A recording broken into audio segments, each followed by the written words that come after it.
Hello friends, welcome my YouTube channel. मैं संपत सिंह आज आपके लिए लेके आया हूँ बहुत ही इम्पोर्टेंट टॉपिक जो हर परीक्षा के लिए अति महत्वपूर्ण है और रिट के लिए तो बहुत ही ये स्पेशल है। ये है हमारा अंतःस्रावी ग्रंथियों में एक हमारी ग्रंथि है पीयूष ग्रंथि। तो इससे निकलने वाले काफ़ी सारे हार्मोन्स होते हैं और उनके जो कार्य है वो भी काफ़ी इम्पोर्टेंट होते हैं। तो ये हर कोई एग्ज़ाम में पूछ लिए जाते हैं। तो आज हम बात करेंगे पीयूष ग्रंथि से स्रावित होने वाले हार्मोन और उन हार्मोन के उपनाम क्या है, उन हार्मोन्स के काम क्या है, और अगर उस हार्मोन की कमी या अधिकता हो गई तो कैसी समस्याओं का सामना करना पड़ेगा। तो ये सब आप इस वीडियो में देखेंगे आज। तो शुरू करते हैं पीयूष ग्रंथि से स्रावित हार्मोन और उनके कार्य। तो पीयूष जो ग्रंथि होती है, पीयूष ग्रंथि को आपको पता ही है क्या ग्रंथि कहते हैं, मास्टर ग्लैंड कहते हैं या मास्टर ग्रंथि इसको कहा जाता है। अब पीयूष ग्रंथि के दो भाग होते हैं, एक तो होता है अग्रपाली और एक होता है पश्चपाली। अग्र जो पाली है वो टोटल पीयूष ग्रंथि का 75% भाग होता है और पश्चपाली होता है वो पूरी जो आपकी पीयूष ग्रंथि उसका 25% भाग होता है। अग्रपाली को आप एडिनो हाइपोफाइसिस और कह सकते हो, और जो पश्चपाली होती है उसको आप न्यूरोहाइपोफाइसिस कह सकते हो।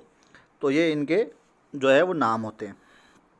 अब पहला हम ये जो अग्रपाली और जो पश्चपाली है यानी एडिनो हाइपोफाइसिस और न्यूरोहाइपोफाइसिस, तो अग्रपाली अलग हार्मोन छोड़ेगी और पश्चपाली अलग हार्मोन छोड़ेगी। अग्रपाली ज़्यादा बड़ी है, ज़्यादा इम्पोर्टेंट है, तो ये हार्मोन भी क्या छोड़ेगी, ज़्यादा छोड़ेगी। तो देखते हैं कौन कौन से हैं।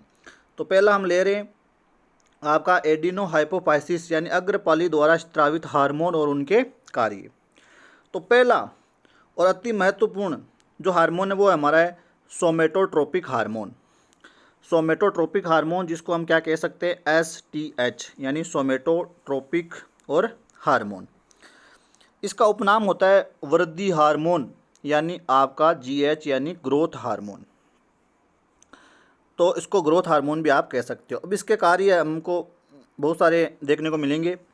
पहला जो कार्य हम देखें यहाँ, तो पहला है शरीर की वृद्धि का मुख्य प्रेरक है ये, यानी शरीर का जो वृद्धि है वो इसी हार्मोन पर डिपेंड है।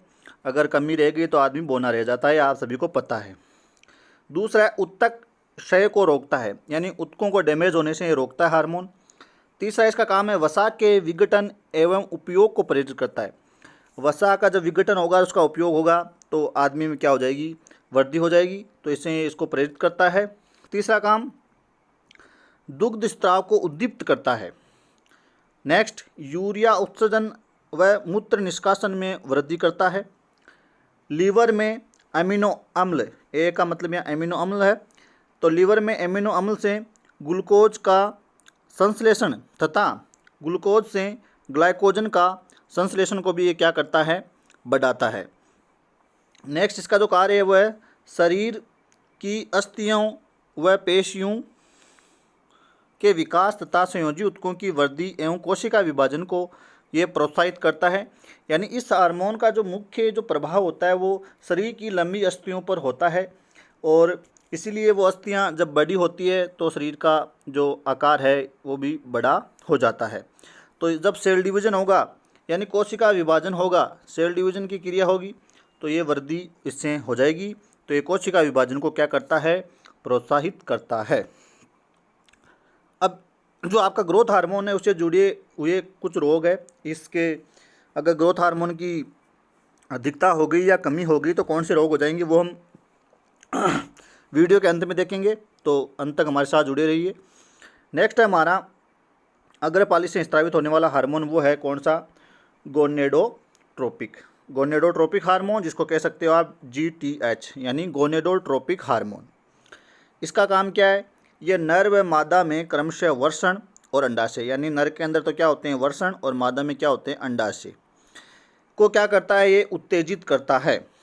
तो इनके उत्तेजित करता है कि इनको नर व मादा में जो क्रमशः यानी वर्षण तथा अंडाशय को ये क्या करता है, उत्तेजित करता है। गोनेडोट्रोपिक है, गोनेड से जुड़ा हुआ है, तो इसलिए ये उनको क्या करता है, गोनेड्स होते हैं वर्षण, या आपको पता होगा वर्षण और अंडाशय क्या कहलाए जाते हैं, गोनेड्स कहलाए जाते हैं। तो गोनेडोट्रोपिक इससे जुड़ा हुआ हार्मोन है। नेक्स्ट है नर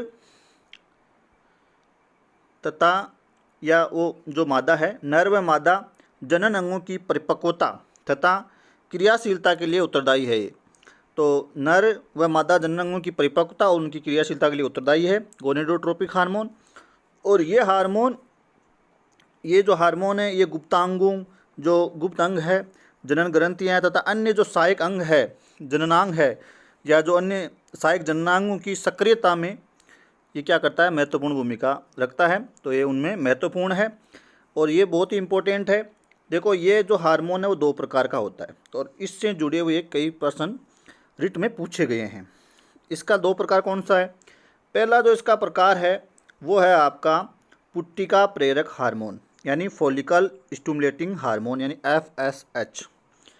इसको आप क्या कह सकते हो? इसको कह सकते हो आप, इसका भी एक उपनाम है किसका? पुट्टिका प्रेरक हार्मोन का, और वो है आपका गेमिटोकाइनेटिक हार्मोन, गेमिटोकाइनेटिक हार्मोन, या इसको आप कारक भी कह सकते हैं।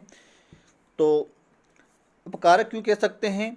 क्योंकि ये क्या करता है, आपके जो युग्मकों के निर्माण और उनके विकास में महत्वपूर्ण भूमिका रखने के कारण इसको गेमेटोकाइनेटिक कारक भी कहा जाता है। तो ये इसका उपनाम हो गया। अब इसका काम क्या है? ये क्या करता है, स्त्रियों में अंडाशय जो पुट्टिकाएँ होती है की वृद्धि और उनके परिपक्वन तथा मादा हार्मोन जो है एस्ट्रोजन के स्त्राव को उत्तेजित करता है। तो पहला काम तो इसका ये हो गया। तो ये पूछा गया भी सवाल है, ध्यान रखना। ये दूसरा इसका काम है, यानी ये जो हार्मोन है वह स्त्रियों में भी होगा, पुरुषों में भी पाया जाएगा, दोनों में पाया जाएगा। ये पुरुषों में शुक्र जो जनन नलिकाएं हैं, शुक्र जनन नलिकाओं की वृद्धि तथा शुक्राणु निर्माण को भी क्या करता है, प्रेरित करता है।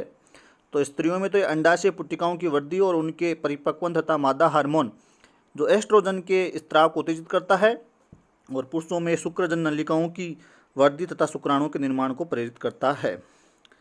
नेक्स्ट इसका जो काम है वो है युग्मकों के निर्माण व उनके विकास में प्रमुख ये भूमिका निभाता है। दूसरा जो इसका प्रकार है गोनेडोट्रोपिक हार्मोन का, वो है हमारा क्या, लुटिनाइजिंग हार्मोन, लुटिनाइजिंग हार्मोन यानी LH, लुटिनाइजिंग हार्मोन। इसका भी एक उपनाम दिया गया है, वो क्या है, अंतराली कोशिका प्रेरक हार्मोन, यानी ICSH भी इसको कहते हैं शॉर्टकट में, अंतराली कोशिका प्रेरक हार्मोन। इसका क्या काम है, ये भी स्त्रियों और पुरुषों में दोनों में मिल जाएगा आपको, यानी लुटिनाइजिंग जो LH हार्मोन है दोनों में मिल जाएगा। तो पुरुषों में क्या करता है, पुरुषों में वर्षण की अंतराली या जो लीडिंग सेल होती है, लीडिंग जो कोशिकाएं होती हैं, उनको प्रेरित कर एंड्रोजन यानी जो नर हार्मोन होता है उनके स्त्राव को क्या करता है, प्रेरित करता है। और स्त्रियों में क्या करता है, स्त्रियों में ग्राफियन पुट्टिकाएं होती है, तो ग्राफियन पुट्टिकाओं के परिपक्वन अंडोत्सर्ग यानी ओव्यूलेशन तथा कार्पस ल्यूटियम के विकास को ये क्या करता है, प्रेरित करता है। तो दोनों में पाया जाएगा LH और आपका फॉलिकल स्टिमुलेटिंग हार्मोन यानी FSH। तो मादा में मिल जाएगा ये और पुरुष में भी मिल जाएगा। नेक्स्ट आ जाते हैं गोनेडोट्रोपिक के बाद हमारा तीसरा हार्मोन है, और वो है थायराइड उत्तेजक हार्मोन यानी TSH, थायराइड स्टिमुलेटिंग हार्मोन। इसका मतलब हो गया थायराइड स्टिमुलेटिंग हार्मोन। इसका काम क्या है, ये थायराइड ग्रंथि की वृद्धि एवं नियमन का कार्य करता है। जो हमारी गले में ग्रंथि होती है थायराइड ग्रंथि, उसकी वृद्धि और नियमन का काम थायराइड उत्तेजक हार्मोन के पास होता है, जो पीयूष ग्रंथि द्वारा स्रावित किया जाता है। इसके नेक्स्ट चलते हैं, चौथा हार्मोन हमारा, और वो है एड्रीनोकार्टिकोट्रोपिक हार्मोन यानी ACTH, एड्रीनोकार्टिकोट्रोपिक हार्मोन। एड्रीनोकार्टिकोट्रोपिक हार्मोन ये क्या करता है, आपके जो वर्कक होते हैं, जो किडनी है, तो उन किडनी के ऊपर 2 ग्रंथियाँ होती है, लेफ्ट एंड राइट एक ग्रंथि होती है, उस ऊपर जो ग्रंथि उसको अधिवर्कक ग्रंथि कहते हैं, एड्रिनल ग्रंथि कहते हैं। तो उसके 2 जो भाग है, एक कोर्टेक्स होता है, एक मेडुला होता है। तो ये क्या करता है, इसका काम क्या होता है, अधिवर्कक यानी एड्रिनल जो ग्रंथि है, जो अधिवर्कक जो आपके वर्कक यानी किडनीज के ऊपर जो पाई जाती है, गुर्दों के ऊपर जो पाई जाती है, उसको अधिवर्कक ग्रंथि कहते हैं। तो अधिवर्कक के कोर्टेक्स भाग में वृद्धि एवं उससे निकलने वाले हार्मोन पर नियंत्रण करता है। तो उसके एक मेडुला होता है, एक कोर्टेक्स होता है। तो कोर्टेक्स भाग में ये क्या करता है, वृद्धि करता है और उससे निकलने वाले हार्मोन पर ये नियंत्रण रखता है। नेक्स्ट है हमारा पांचवा हार्मोन, वो है लेक्टोजेनिक हार्मोन या लेक्टोजेनिक ट्रोपिक या आप इसको लेक्टोट्रोपिक हार्मोन भी कह सकते हो। लेक्टोट्रोपिक हार्मोन LTH भी कह सकते हो या लेक्टोजेनिक ट्रोपिक भी कह सकते हो। इसके भी उपनाम चलते हैं, वो कौन से, एक तो है प्रोलेक्टिन और एक है मेमोट्रोपिक हार्मोन। तो ये आपने नाम सुने होंगे, प्रोलेक्टिन या मेमोट्रोपिक हार्मोन, जिसको लेक्टोजेनिक ट्रोपिक LTH भी कह सकते हैं या इसको दुग्ध जनक हार्मोन भी कहा जाता है। इम्पोर्टेंट है ये। कार्य क्या है, तो ये क्या करता है, स्त्रियों में यह हार्मोन गर्भावस्था में स्तनों में क्या करता है, ये वृद्धि करता है और शिशु जन्म के बाद दुग्ध के स्त्राव को ये क्या करता है, प्रेरित करता है। तो ये इसके काम हो गए। नेक्स्ट चलते हैं और नेक्स्ट है हमारा नंबर 6, ये अग्रपालिका चल रहे हैं अभी, मेलेनोसाइट प्रेरक हार्मोन। मेलेनोसाइट प्रेरक हार्मोन यानी जिसको आप क्या कह सकते हो, MSH, मेलेनोसाइट स्टिमुलेटिंग हार्मोन। और इसका भी एक उपनाम चलता है, वो है इंटरमीडियन। इसको क्या कहा जाता है, इंटरमीडियन कहा जाता है। इसका काम क्या है, ये रंगा कोशिकाएं, हमारे जो त्वचा उसमें कुछ सेल्स पाई जाती है, इनको रंगा कोशिकाएं कहते हैं। तो रंगा कोशिकाओं में मेलानिन जो है हमारे पास त्वचा में, मेलानिन के कणों को ये क्या करता है, फैलाकर रंग को क्या कर देता है, घेरा कर देता है, हमारी त्वचा के रंग को क्या कर देता है, घेरा कर देता है।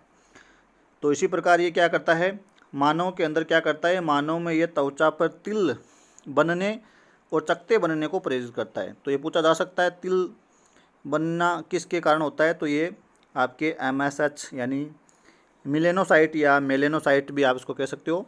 तो मिलेनोसाइट प्रेरक हार्मोन के कारण, ये इंटरमीडियन के कारण होता है।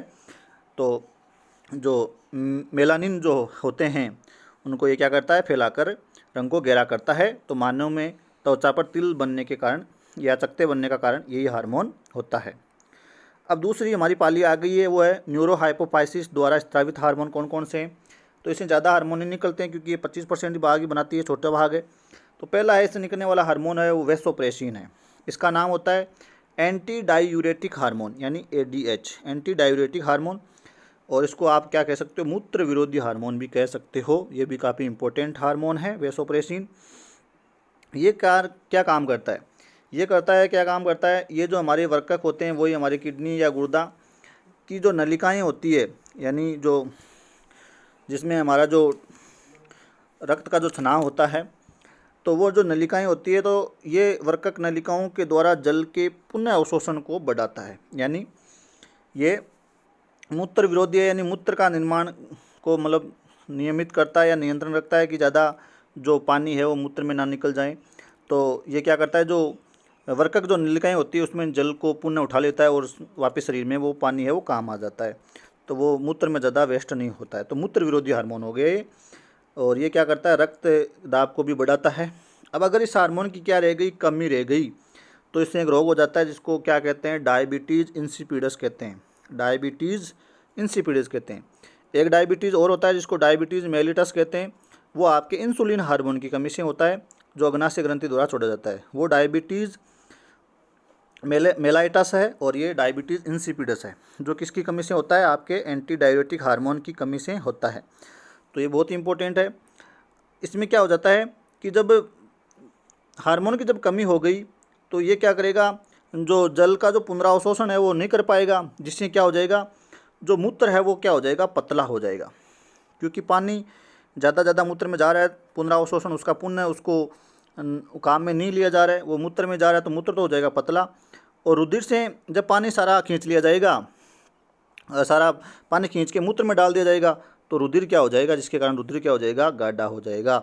तो आपके ये जो डायबिटीज़ इंसिपिडस में क्या होता है, जब इस हार्मोन की कमी हो जाती है तो ये जल के पुनरावशोषण को नहीं कर पाता है, जिससे जो पानी है वो आपके रुधिर से निकल के मूत्र में बाहर निकल जाता है। इसलिए मूत्र तो हो जाता है पतला और रुधिर हो जाता है गाढ़ा, जिसको मूत्रलता भी कहा जाता है, मूत्रलता।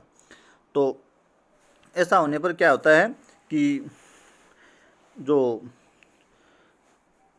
जो रोग होता है वो डायबिटीज़ इंसिपिडिस कहा जाता है, और जिसमें क्या हो जाता है, पानी ज़्यादा मूत्र में चले जाने के कारण मूत्र पतला हो जाएगा और रुधिर आपका गाढ़ा हो जाएगा, और जिससे क्या है व्यक्ति को बार बार है वो मूत्र त्यागने की जो है वो आवश्यकता हो जाएगी यहाँ। तो व्यक्ति बार बार क्या करता है, मूत्र त्याग या उत्सर्जन करता रहता है। इस कारण व्यक्ति मूत्र की अधिक मात्रा में क्या करता है, उत्सर्जन करता है, बहुत ज़्यादा टॉयलेट वो करता रहता है। नेक्स्ट हम देखें तो लास्ट हमारा जो फाइनल है वो ये है ऑक्सीटोसिन। ऑक्सीटोसिन हार्मोन है जो पश्चपाली से निकलता है, इसका उपनाम है पीटोसिन। इसको ऑक्सीटोसिन को पीटोसिन भी कहते हैं। काम देख लेते हैं। ये स्त्रियों में गर्भावस्था के अंतिम काल में, यानी 9वां जो महीना होता है उसमें गर्भाशय की दीवार की जो है अनैच्छिक पेशियां जो होती है, जो हमारे वश में नहीं रहती है, उन अनैच्छिक पेशियों के संकुचन को ये प्रेरित करता है। यानी कहने का मतलब है ये क्या करता है, प्रसव पीड़ा उत्पन्न करता है। इम्पोर्टेंट है, प्रसव पीड़ा जो है वो कौन सा हार्मोन उत्पन्न करता है, ऑक्सीटोसिन यानी पीटोसिन करता है। दूसरा इसका काम क्या आता है, ये शिशु जन्म में क्या होता है, सहायक होता है, और ये प्रसव के बाद, बच्चा पैदा होने के बाद ये जो गर्भाशय की जो दीवारें हैं उनको पुनः सामान्य बनाने का में क्या होता है, सहायक होता है। क्योंकि जब शिशु अंदर रहता है तो गर्भाशय की दीवारें फैली रहती है, फिर उनको वो ये जो ऑक्सीटोसिन है वो सामान्य स्थिति में लाता है वापस। और प्रसव के बाद स्त्रियों में ये स्तन ग्रंथियों द्वारा दुग्ध निष्कासन को भी क्या करता है, प्रेरित करता है। अब हमारी बात थी जो ग्रोथ हार्मोन की थी, यानी जो हमारा था कौन सा, जो सोमेटोट्रोपिक हार्मोन था, उसकी अगर अल्पस्राव हो गया या अतिस्राव हो गया तो क्या होगा। तो ग्रोथ हार्मोन के अल्पस्राव से क्या रह जाता है, आदमी बौना रह जाता है, जिसको ड्वार्फिज्म कहते हैं, और ऐसे लोगों को मिजेट्स के नाम से भी जाना जाता है। ऐसे जो व्यक्ति होते हैं, जो मिजेट्स होते हैं, वो नपुंसक या बांझ होते हैं, और ये व्यक्ति बुद्धि के विकास में तो सामान्य होते हैं, लेकिन इनमें कई दुर्बलताएं और जनन क्षमताओं में कमी रह जाती है। दूसरा है हमारा, और वो है GH के जो ग्रोथ हार्मोन के अल्पस्राव से एक और रोग हो जाता है, जिसको कहा जाता है क्या, सिमन रोग कह जाते हैं। GH के अल्पस्राव से एक तो हो जाएगा बोनापन, जिसको लोगों को मिजेट्स कहा जाता है, और एक हो जाएगा सिमन रोग। और ये सिमन रोग क्या होता है कि पूर्ण वृद्धि हो गई आदमी की, और उसके बाद यदि हार्मोन का अल्पस्राव होता है तो मनुष्य के जो ऊतक है वो नष्ट होने लग जाते हैं इसमें, और जो मनुष्य है वो पहले से वृद्ध और कमज़ोर हो जाता है, वृद्ध सा दिखाई देता है, बूढ़ा दिखाई देता है, जिसको सिमन रोग कहते हैं। अगर क्या हो गया, अगर GH का क्या हो गया, अतिस्राव हो गया, ज़्यादा हार्मोन निकल गया, तो दो प्रकार की समस्या आती है। एक तो आती है महाकायता। ये अगर बाल्यावस्था में अगर अतिस्राव हो गया तो शरीर वो एकदम महाकायता, भीमकाय हो जाता है, जिसमें जाइंटिज्म या वृद्धि से व्यक्ति एकदम भीमकाय, महाकाय लगता है, और शरीर काफ़ी लंबा, 7-8 फुट लंबा हो जाता है, हाथ पैर लंबे लंबे हो जाते हैं। और दूसरी स्थिति आती है, वो आती है वयस्कों में। अगर आदमी बड़ा हो गया, बाल्यावस्था में तो महाकायता, और वयस्क हो गया, उसके बाद अगर हार्मोन का अधिक स्राव हो गया तो उसको कहते हैं अग्रातिकायता। उसको क्या कहा जाता है, अग्रातिकायता, यानी एक्रोमेगली कहा जाता है। और इसमें जो जबड़े की अस्थियां हैं वो बड़ी हो जाती है, गोल हो जाती है, उभरी हुई हो जाती है, चौड़ी हो जाती है, जिससे क्या होता है कि व्यक्ति का शरीर है वो कुरूप और बेडोल सा हो जाता है। और कभी कभी जो है कशेरुकदंड भी है वो झुक जाता है, जिसमें व्यक्ति है वो कुबड़ा सा नज़र आता है। तो ये होते हैं इसके प्रभाव। तो ये था हमारा आज का वीडियो। धन्यवाद।